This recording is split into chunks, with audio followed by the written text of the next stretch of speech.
Nigerian workers joins the rest of the world to celebrate Workers' Day. Federal government assumes workers of their protection and well-being.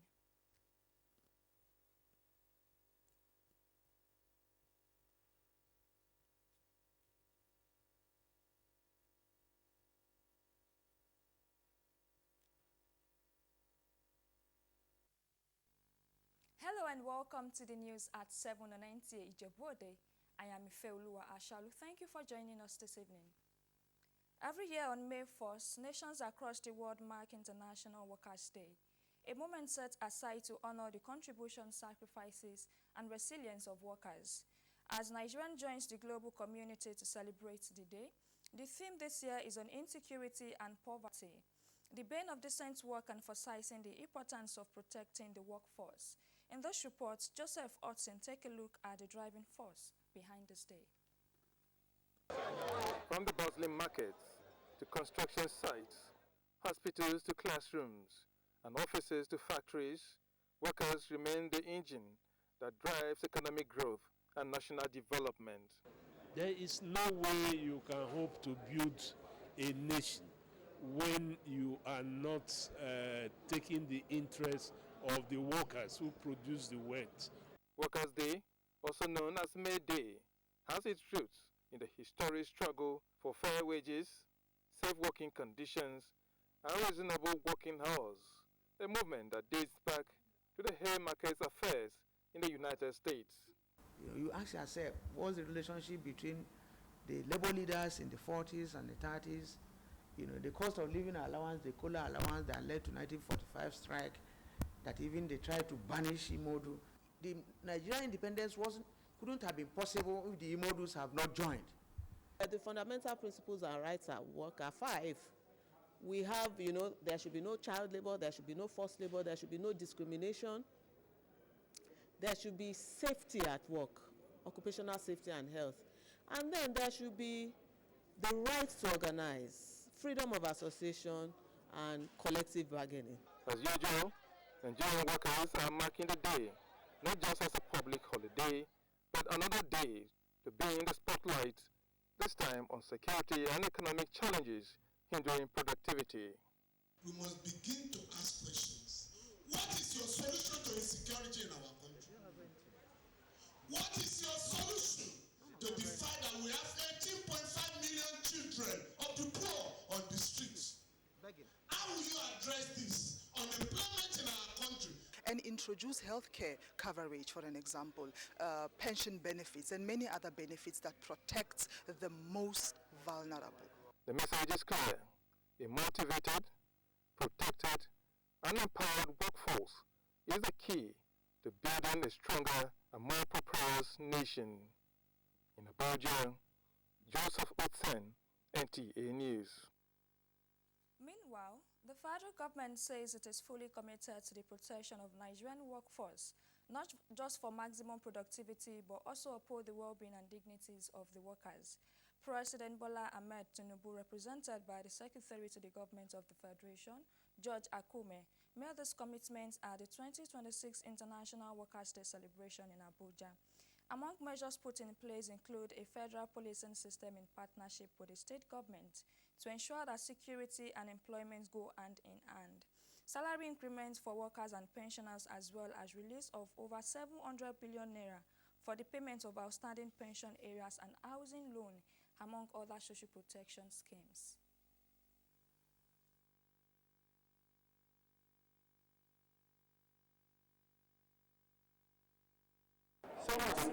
And the TUC from every sector of development on ground to celebrate the day. Nigerian workers have continued to show uncommon resilience in the face of challenges, from the public service to the informal sector. Many workers are holding the system together even as the cost of food, transport, and housing keeps climbing. Guests on Good Morning Nigeria applaud the resilience of Nigerian workers against all odds, calling for more robust working conditions. Lydia Sampson report.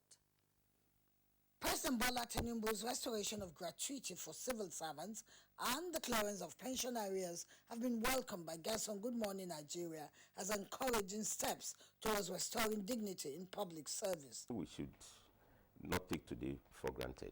is a day to celebrate labor. There's still more things to be done. But the tradition of labor is not to lament. But what today shows is that labor creates wealth. We must dignify labor. We should make sure that labor issues determine the next elections. And what are the labor issues? Job creation, job security. And I'm happy President Bola Ahmed Tinubu, in spite of the revenue challenges, never opted for the least resistance. The hardship is everywhere. Nigerian has learned to be adaptable. We have learned to be very resilient, irrespective of the situations or challenges we found ourselves. We always navigate to find a living. And standing tall is believing in ourselves, believing that we have all it takes to be the better Nigerian in the future, irrespective of what the political status today has, made us to be. The future is about hope, and it's about building our organization to ensure that we continue to defend the interests of our people.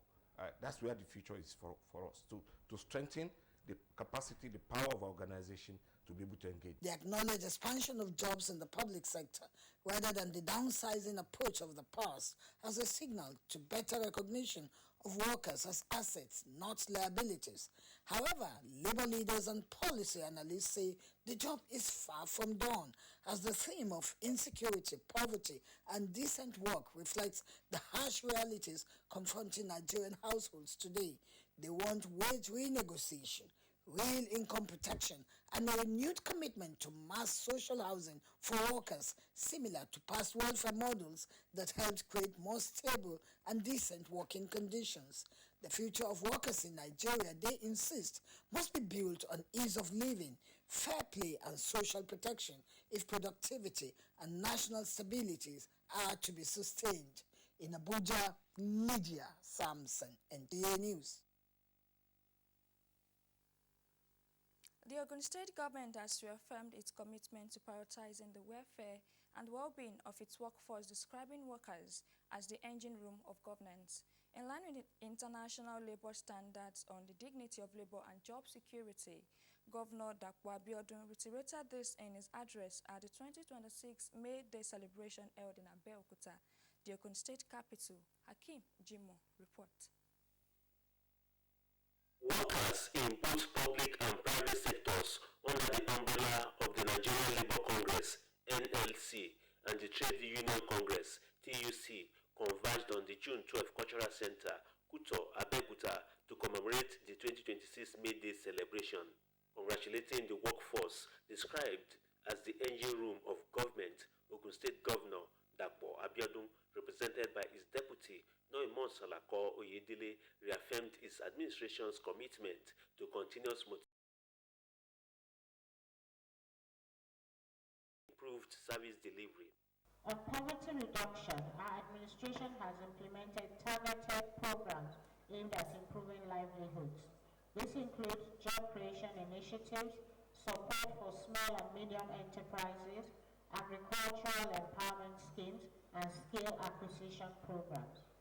Our industrial drive has positioned Ogun State as a preferred destination for investors, leading to the creation of thousands of jobs and household incomes. The leadership of the NLC and TUC commended Governor Abiodun for what they described as unprecedented welfare packages for workers in the state, while also calling for sustained interventions, improved welfare, and better working conditions to enhance their standard of living.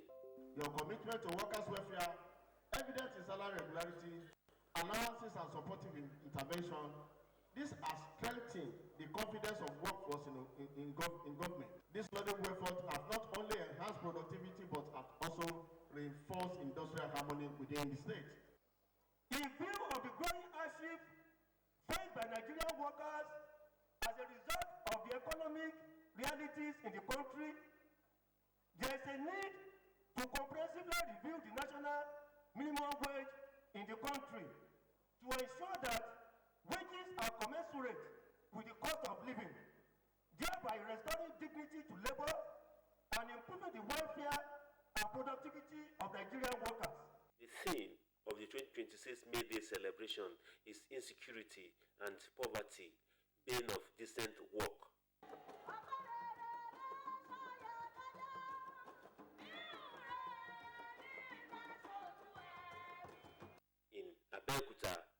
Hakim Jimo, NTA News. As Nigeria marks Workers' Day, stakeholders flagged insecurity and poverty as key barriers to decent work. In Oyo State, the government pledged continued focus on workers' welfare and security, while labor leaders hailed salary payments and urged the federal government on safety of lives and property. Lukman Hassan has details. We'll be going on a short break now. Please stay tuned. Nta Ijebu Ode, your heritage station. Nigeria Television Authority, Nta Ijebu Ode Heritage Station, a station that updates you on latest information, news, people day-to-day activities. We promote Nigeria culture. We bring to you educative program and talk shows for young and old. We give you latest updates from the world of sports. We also bring to you updates from the entertainment world. We are the best among the rest. We are available on StarTimes Channel 103 and UHF 63. Nta Ijebu Ode, your heritage station. For rejoining us. Ondo State Governor Lucky Ayedatiwa has reaffirmed his administration's commitment to improving workers' welfare, declaring that the well-being of the workforce remains a top priority. The governor stated this at the 2026 Workers' Day celebration held at the Gani Fawe Imi Freedom Arcade in Akure. Abdulkarim Ahmed report. Governor Lucky Ayedatiwa said insecurity remains a major threat to livelihoods, but assured that his administration is reinforcing the state security architecture through the recruitment of 500 personnel into the State Security Network Agency Corps, alongside the provision of operational vehicles to boost effectiveness. He said outstanding salaries and gratuities have been cleared to improve workers' welfare, while investments are being made in hospital construction to enhance healthcare delivery. Let this day begin to our shared resolve to create an Ondo State where every honest effort is valued and every worker is empowered to thrive. Labor leaders in the state identify insecurity and poor enumeration as major challenges facing workers, noting that rising transportation costs driven by increased petrol prices have further eroded workers' income and call on government to introduce incentives to cushion the effects. We will not accept poverty as destiny. We demand two guarantees. One, safety to work and wages that allow workers to live. Organized labor negotiations make a clear, fair and justified demand. As the market cost of living allowance to all workers in the state as priority to alleviate the effects of the economic hardship.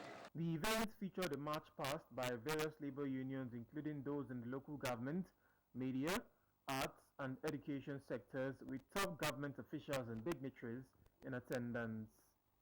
In Akure, Abdulkarim Ahmed, NTA News.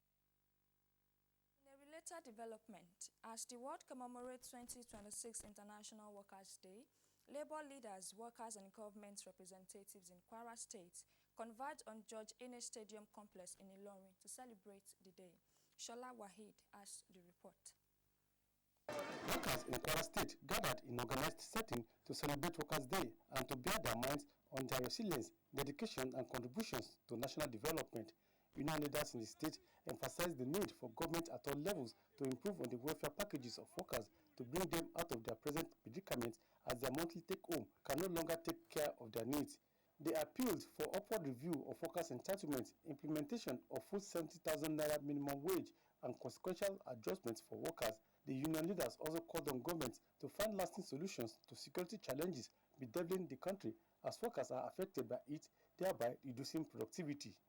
Let the government of the state and the federal government hear us clearly today. The patience of Nigerian workers is not infinite. We have endured, we have negotiated, we have appealed, but we will not surrender our dignity. Every right we have today was earned through struggle, and we will defend every single one through continued struggle, if necessary. Kwara State Governor, who was represented, thanked the workers for their resilience and reiterated the commitment of the administration to continue to do the needful for workers in the interest of progress and development of the state. I therefore enjoin you to continue to support the government as we are striving to turn around the fortunes of the state to to benefit the generality of Kwaras. The event featured march past by representatives of the Nigerian Labour Congress, Trade Union Congress, and other affiliates. Trophies were given to unions that distinguished themselves, while anniversary cake was also cut to commemorate the day. The theme for the joint NLC-TUC May Day is insecurity, poverty, bane of decent work. Shola Wahid, NTA News. Now to other stories. A female citizen of the state, Dr. Bolaji Marie Odushina, has formally joined the race for governor in Ogun State under the platform of African Democratic Congress, ADC. And if she wins, she will be the first woman to lead Ogun State in its over 50 years of creation. Anthony Ganduno was at Ward 2 Ojo in Ijebu North local government area, Ijebu Igbo, venue of the declaration, and complete the report. On arrival at the party secretariat, Dr. Bolaji Marie Odushina was received by waiting members and chieftains of the African Democratic Congress ADC from the state level, Ogun East Senatorial District, Ijebu North Local Government, and all wards in the local government.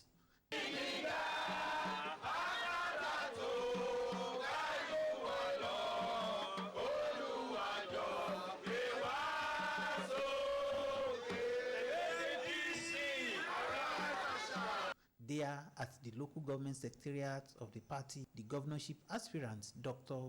Bolaji Odushina, made her intention known to the party faithful. We have seen good intentions, but the outcome has fallen short for what Ogun State truly deserves. I come with a different approach, not as one seeking power for his own sake, but as a proven problem solver with clean hands and a clear record. She therefore appealed to all party members to join hands together with her to build the Ogun State of our dreams, where every child has a chance, every family has hope, and every community thrives. In this race, not because I'm a woman, not because I'm an FBI, a full-blooded Ijebu, not because of which local government I come from, but because I am the best candidate for this job. Some state, local, and ward party executives and other members who commended her boldness expressed their readiness to mobilize support for her emergence as ADC governorship candidates, as well as winning the race come 2027. When I heard that we want to become a governor, I was so excited. I was so happy that a woman can, we have a lion in Ogun State for now, and somebody just decided want to become a governor. I know, I need to support that lady. We wish her best of luck, because this is the first time that a female will be coming out as a governor in Ogun State.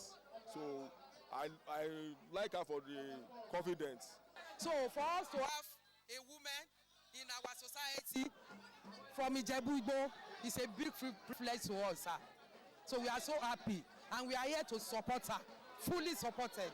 Earlier, the governorship aspirant, Dr. Bolaji Odushina, had visited her route, Ward 2 Ojowo in Ijebu Igbo, for the same purpose, where members and chieftains of the party at the ward level had also reiterated their commitment to supporting her to actualize her dream. From Ijebu Igbo, Anthony Gandono, NTA News.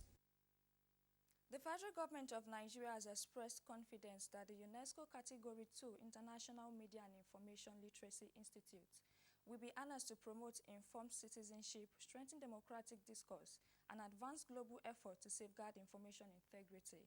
The Minister of Information and National Retention, Mohammed Idris, on behalf of the Nigerian government at the formal launch of the Global Institute sited in Nigeria, commended UNESCO for honoring the country, particularly President Bola Tinubu, with the institute, and assured that it will be harnessed to positively transform Nigeria's media and information landscape.